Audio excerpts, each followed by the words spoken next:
نماز دین کا ستون ہے اور اس کا ترک کرنا نہایت سنگین معاملہ ہے۔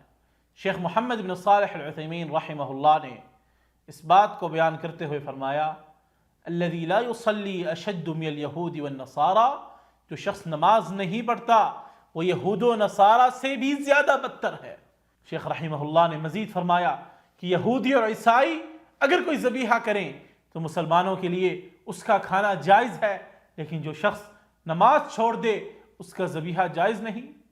اسی طرح اگر کوئی عورت نماز چھوڑتی ہے تو اس سے مسلمان کا نکاح جائز نہیں، حالانکہ کسی نصرانی یا یہودی عورت سے نکاح جائز ہے۔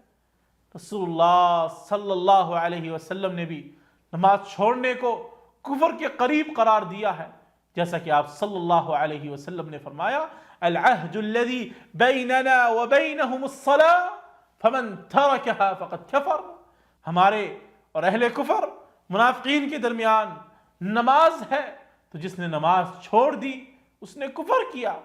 نماز چھوڑنا اسلام میں بہت بڑا گناہ ہے اور اس کا ترک کرنا انسان کو بہت بڑی تباہی کی طرف لے جاتا ہے۔ نماز دین کی بنیاد ہے اور ہمیں ہر حال میں اس کی پابندی کرنی چاہیے تاکہ دنیا اور آخرت میں کامیابی حاصل ہو جائے۔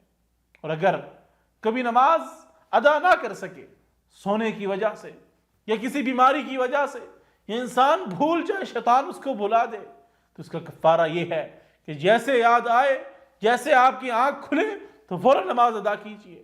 مالک الملک سے دعا ہے کہ اللہ سبحانہ و تعالی ہمیں کثرت سے نیک اعمال کرنے کی توفیق عطا فرمائے۔